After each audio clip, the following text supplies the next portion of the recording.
Hey everyone, welcome back to the second devlog for our game Tyrant. This is Kai with Last Chance Studios, and boy has a lot happened since our previous video.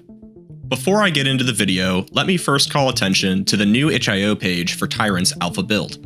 This page will be the home for all future alpha builds of the game until we move to a closed beta. If you'd like to check out our progress thus far, please give the game a download. It is completely free, but if you're feeling extra generous, feel free to give us a tip. Do keep in mind that this is an early build of the game, so many placeholder assets are in use, and various aspects of enemy AI, level design, etc. is all still being worked on and will look much different in the future. Alright, with that out of the way, let's get into the exciting developments that have been underway over the past 2 months.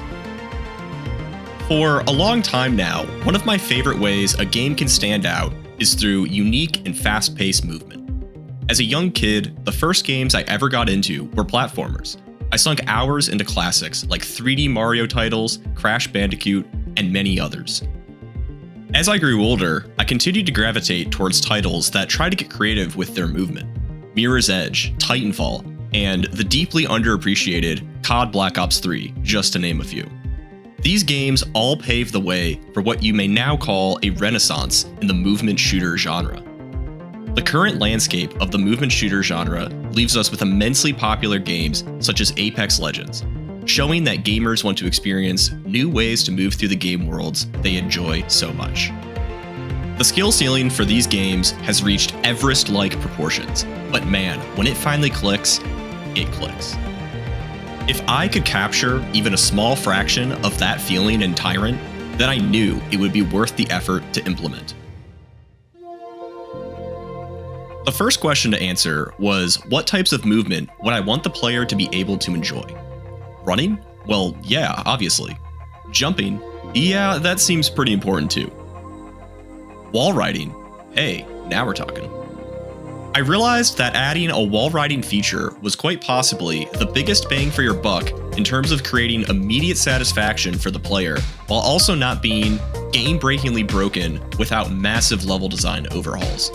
With that, I set off to work. I knew soon on that I wanted movement to enhance the gameplay experience, but not dominate it. For that reason, I decided to create different physics materials in Unreal that would limit the types of movement possible in various parts of a level. This way, if I want a particular enemy encounter to have a heavier emphasis on parkour, I can do that, and in an entirely different encounter, have the focus be more on raw gunplay. I went so far as to add entire parkour-focused rooms that allow for fun and creative level design to really show through. I modeled a cool design for the sections of wall that I wanted to be runnable, opting for a sort of magnetic pull effect to really show off the wall's purpose. Added the material to the wall and rigged up the logic, and a dedicated movement component that got added to the player character. After messing around for a while with the changes to movement, I landed on something that felt pretty nice. I added a segment to the tutorial that shows the player how wall running works, and started building in parkour segments to existing encounters. This is just the beginning of my plans for the game's movement, and setting it up in this modular way allows for some cool expansion later on, with the end goal to make parkour a central focus of the game's boss fights planned for down the line. But that is for a future video.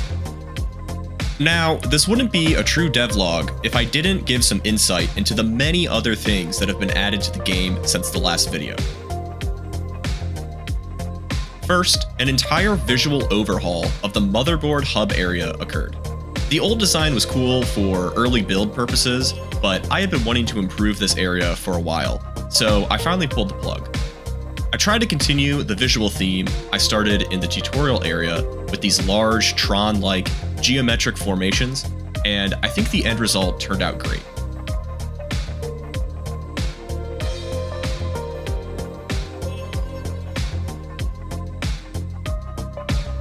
Next, I added an entire passive perk system to modify Zeta's stats through various means. The main way the player can do this as of now is by purchasing software hacks via a shop room in-game. Who does the hacking? Well, a fellow bot named Johnny. Johnny's character acts both as a vendor within the player's runs and plays an integral part to the game's plot. The hacks act as a stat modifier for the current run the player is on, and disappear upon death. As it goes with shady third-party software, the hacks come with a catch. Each one has a positive and negative effect on Zeta's stats. It is up to the player how best to utilize the system and see what builds can come from it. In the previous video, I mentioned how Zeta will have a lightweight perk tree system that allows for build variety. The framework I built for the hack system will also be helpful here to allow me to implement active abilities in addition to the passive perk system. My idea here is that as the player levels up, they can craft these abilities around a build that they enjoy. In between runs, the abilities can be fine-tuned back in the Motherboard Hub area. Then, out in the game world, the hack system provides a level of randomness to runs, as you may get that one upgrade that supercharges a build, or runs where you're hanging on by a thread the entire time. This particular update is still one that is very much in the works, and my current goal is to have this ability system up and running in the next build we post to the itch.io page. Outside of these updates, we have one other amazing milestone we want to tell you all about. At the start of this summer, we submitted our alpha build to the Epic Games Mega Grants program for review and hopeful approval. The main goal of this application is to fund some much needed 3D modeling development, as well as concept art creation. The review process takes some time, and we will likely not know the outcome for several more months to come, but it is an exciting development all the same. Independent of the outcome of the grant, we want to go ahead and put an open invitation out to any talented 3D artists or concept artists that might find Tyrant intriguing. We will be looking to hire paid talent in these areas in the coming months, and any interested parties are open to send their portfolio to the business email listed in the description of this video. Alright, that about does it for this devlog, so thanks for tuning in again. If Tyrant has made an impression on you, please give the video a like and the channel a follow.